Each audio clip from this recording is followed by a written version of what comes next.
मुख्य मंदिर काशी को देख लीजिए, अयोध्या में देख लीजिए, आप चाहे तीसरा आप मथुरा को देख लीजिए, सबके बगल में मस्जिद।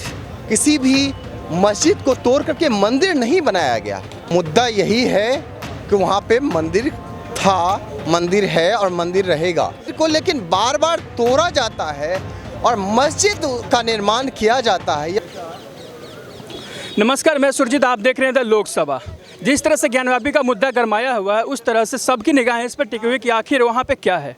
फवारा है तो कोई बोलता है शिवलिंग है। शिवलिंग अखिलेश यादव का कहना है इस पर कि बीजेपी बांटने का काम कर रही है। वहीं मायावती कहती है कि इस पर सरकार के पास कोई और मसला नहीं है, इसलिए ज्ञानवापी के रूप में मुद्दे को भटकाने का काम कर रहे हैं। तो वहीं वसदुद्दीन ओवैसी कहते हैं कि हम दूसरी मस्जिद गंवाना नहीं चाहते और कहते हैं कि इस तरह से बाबरी मस्जिद पहले ही गंवा चुके हैं। आखिर हम मौजूद हैं अभी सीपी पे और लोगों से राय जानेंगे आखिर वहाँ पे फवारा है या शिवलिंग। तो मुद्दा गरमाया, अखिलेश यादव कह रहे हैं कि फवारा नहीं है, शिवलिंग है। जिस तरह से बांटने का काम कर रही है बीजेपी, कोई मुद्दा है नहीं सरकार के पास, इसलिए ज्ञानवापी को उलझा कर रखी, उसका मथुरा है नंबर। क्या सच में इस पर राजनीति हो रही है, बस सच में कुछ है वहाँ? देखिए, जाकी रही भावना जैसी, प्रभु मूरत देखी तिन तैसी। और ये इसके पहले देखिए कि अयोध्या मामले में भी समाजवादी पार्टी का इसी तरह के बयान जो हैं, विवादास्पद बयान, आप देखिए उनके सांसदों के द्वारा, उनके मंत्रियों के द्वारा, जब उस समय सरकार थी सपा सरकार में, तो इस तरह के गैर जिम्मेदार बयान लगातार जारी है। और आज नहीं, आगे आने वाले समय में भी देखेंगे तो सपा का इस तरह का भी बयान आता रहेगा। उसके बाद बात करते हैं मुद्दे की, तो मुद्दा यही है कि वहाँ पे मंदिर था, मंदिर है और मंदिर रहेगा। और ये आज मैं नहीं कर रहा हूँ, जब मोहम्मद गौरी ने 1103 की बात करें, जब कुतुबुद्दीन ऐबक के माध्यम से जब मंदिर को तोड़ा गया था, तो उस समय भी मंदिर के अवशेष थे, उस समय भी गौरी श्रृंगार था, उस समय भी शिवलिंग था। उसके बाद जब 1585 की बात करें, 1585 में जब राजा टोडर मल ने बनाया था, उसके बाद इसने फिर से 1669 में तोड़ा औरंगजेब ने, उसके बाद फिर से मंदिर बनाया गया अहिल्याबाई होलकर के माध्यम से। तो ये सारी चीज़ें लगातार जारी है मंदिर को, लेकिन बार बार तोड़ा जाता है और मस्जिद का निर्माण किया जाता है। या मस्जिद आप देखिए कि प्रत्यक्षम के प्रमाण है, प्रत्यक्ष को प्रमाण की आवश्यकता नहीं होती है। आज सबसे बड़ी दुख की बात है कि ये हिंदू बहुसंख्यक देश है, उसके बावजूद भी अल्पसंख्यक से उत्पीड़न सहता आया है। वो कौन है? वो बहुसंख्यक। इसका मतलब ये थोड़ी है कि बहुसंख्यक जो कमज़ोर है, नहीं, बहुसंख्यक सहिष्णु है, वो दयालुता का पुजारी है, वो प्रेम का पुजारी है, सौहार्द जानता है, वो सहिष्णुता जानता है। और सहिष्णुता का ही प्रतीक आप देखें कि इसके पहले अयोध्या की वर्टिक में 500 साल से ज़्यादा हमने इंतज़ार किया, 350 साल होने जा रहे हैं, उसके बावजूद हम इंतज़ार करें, क्योंकि हम संविधान को मानते हैं, हम कानून को मानते हैं और आस्था को भी मानते हैं। हम आस्था के साथ साथ संविधान और कानून को मानते हैं। और न्याय देखिए मिल के रहेगा। क्यों न्याय मिलेगा? क्योंकि न्याय की एक प्रक्रिया होती है, क्योंकि सच को आँच नहीं, सच को आँच क्या, तो आप देखिए सच सबके सामने है। ASI का रिपोर्ट देखिए सामने आ रहा है। सुप्रीम कोर्ट ने सबसे बड़ी बात बताइए कि सुप्रीम कोर्ट में जब ये जाते हैं कि इनको लगता है कि नहीं वहाँ तो कुछ है ही नहीं, सुप्रीम कोर्ट का फैसला नहीं आया है, लेकिन उन्होंने क्या कहा माननीय सर्वोच्च न्यायालय कि जो शिवलिंग है उसकी सुरक्षा प्रदान की जाए।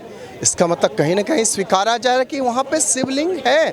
ऐसा तो नहीं कहा कि मस्जिद का जो फवारा है उसको ही सुरक्षा की दी जाए, ऐसा नहीं कहा। 500 साल पहले कौन सा चुनाव था? ये तो देखिए, नहीं, ये विडंबना देखिए, ये हमारी संस्कृति का सवाल है, ये हमारा धरोहर है और धरोहर की रक्षा करना वो हमारा कर्तव्य है। धर्मो रक्षति रक्षिता, रक्षति रक्षिता। इसका मतलब धर्म उन्हीं की रक्षा करता है जो धर्म की रक्षा करता है। जो अधर्मी हैं, जो पापी हैं, वो तो धर्म की रक्षा नहीं करेंगे। वो मंदिर के बारे में, मंदिर से क्या वास्ता उनको? क्योंकि तुष्टीकरण की राजनीति हम सबने देखा है, बचपन से लेकर के आज तक हम देखे कि एक विशेष वर्ग को टारगेट किया जाता है। उनके प्रधानमंत्री देखिए, उस समय जब जो PV नरसिम्हा राव की बात करें, तो इस तरह के अध्यादेश लाने की ज़रूरत क्या थी? इसका मतलब है कि एक विशेष वर्ग को खुश करने के लिए मंदिर के ऊपर मस्जिद बनाया गया। किसी भी मस्जिद को तोड़ करके मंदिर नहीं बनाया गया। ये इतिहास कहता है।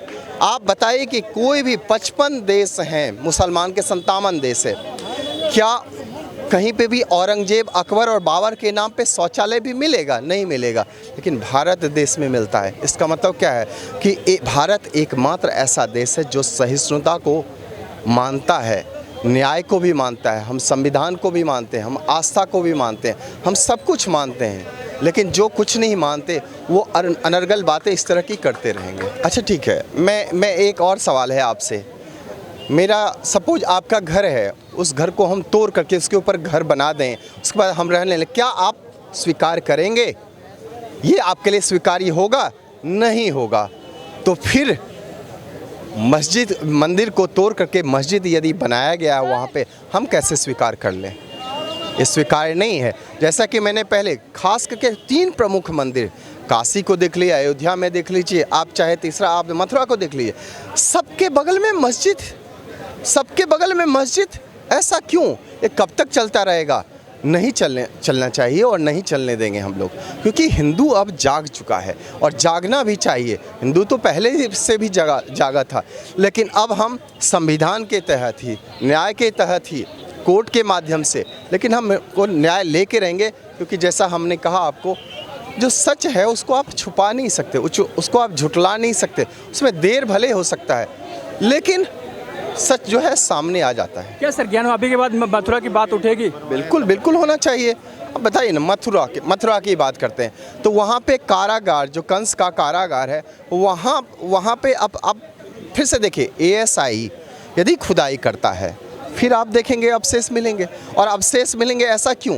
क्योंकि ये हमारे, देखिए ना, पुराण में है। हम पुराण की बात करते हैं, इसके पहले ज्ञानवापी की बात कर लें थोड़ा। स्कंद पुराण में क्या है लिखा हुआ कि शिव का, मतलब ज्ञानवापी का जो जल है भगवान शिव का ही स्वरूप है। यह स्कंद पुराण क्या चुनाव के समय लिखा गया था? कोई चुनाव था देश में? ऐसा तो नहीं है ना। तो इसलिए मैं आपको कहना चाहता हूँ, मथुरा को भी न्याय मिलेगा, ज्ञानवापी को भी न्याय मिलेगा, जिस तरह से अयोध्या को न्याय मिला। सर बीजेपी के नेताओं का कहना है कि 100 हुआ तो तुम्हारा और शिव हुए तो हमारा। इस बात से आप एग्री करते हैं? देखिए, जहाँ तक शिव की बात है, तो 30,000 मंदिर, 100 को छोड़िए ना, 30,000 मंदिर ऐसे हैं जिसको तोड़ करके मस्जिद बनाया गया है। कहीं पे भी किसी भारत के अलावा किसी देश में ऐसा हुआ होगा? नहीं हुआ होगा। अरे इंडोनेशिया तो मुस्लिम बहुल देश है, वहाँ पे देखिए, वहाँ पे मंदिर छत विछत हुआ था, उसके बावजूद भी फिर से दोबारा पुनर्निर्माण किया गया। वहाँ पे विष्णु का मंदिर है। तो आप बताइए, भारत देश में ही अड़चने, कौन अड़चन कर रहा है? जो अपने आप को मानते हैं कि हम तो हमें सताया जा रहा है। कौन, किसने सताया गया? आप बताइए कि कांग्रेस कहते कि तो हम तो वो बड़े शोषित और वंचित का, मुसलमानों का हम देख रेख करते हैं। तो 70 सालों में आपने क्या कर दिया? शिक्षा का हाल आप देखिए ना, मुसलमान की बात करते हैं, शिक्षा का स्तर देखिए कि कितना नीचे है। कौन जिम्मेदार है? 7 साल से मोदी जी की सरकार है, इसके पहले कांग्रेस की सरकार थे। जिम्मेदारी उन्हीं को लेना पड़ेगा, क्योंकि जो जिम्मेदार थे। सर जो आरोप लगा रहे हो वैसे कि 1991 एक्ट का उल्लंघन हो रहा है उपासना दिन में, सर इसके खिलाफ है या इसमें कुछ सच्चाई है? ओवैसी का मतलब है भड़काऊ भाईजान, नफरती बोली बोल करके वो सियासी करता है, क्योंकि उसके पास इसके अलावा कुछ तथ्य और तर्क नहीं है कुछ कहने को। आप देखिए हैदराबाद, हाँ ये क्या है? पुलिस को बोल देना कि 15 मिनट यदि हिम्मत है हैदराबाद में, तुम बोलते हो, ये बिल्कुल सही है। इसके बाद नहीं, बिल्कुल सच है, ये बात बिल्कुल सच है। तुम हैदराबाद में ऐलान करते हो 15 मिनट के लिए पुलिस, फिर हम दिखा देंगे। तुम्हारी हिम्मत है, उत्तर प्रदेश में आओ ना, उत्तर प्रदेश में, बनारस नहीं, उत्तर प्रदेश के किसी भी कोने में तुम्हारी हिम्मत है तो आकर के बोल के दिखाओ। क्यों? इसका मतलब क्या है कि वो सिर्फ एक कम्युनल पार्टी है। मुस्लिम इत्तेहादुल मुस्लिमीन इसलिए कहा जाता है क्योंकि वो मुसलमानों की बात करते हैं। चलिए, धन्यवाद। अच्छा लगा सर बात करके आपसे, धन्यवाद सर। तो आपने इनका राय आपने जाना कि किस तरह से इन्होंने बताया कि क्या है वहाँ पे ज्ञानवापी का मुद्दा, इस तरह से शिव हुए तो हमारे, 100 हुए तो तुम्हारे वाली बात। तो आपने इनका राय आपने जाना कि किस तरह से इन्होंने बताया कि क्या है वहाँ पे ज्ञानवापी का मुद्दा, इस तरह से शिव हुए तो हमारे, 100 हुए तो तुम्हारे वाली बातों पे अड़े हुए हैं। और बीजेपी नेताओं का कहना है कि जो भी कोर्ट का फैसला होगा हम उसे मानने के लिए तैयार हैं। तब तक के लिए बने रहिए हमारे साथ और देखते रहिए लोकसभा।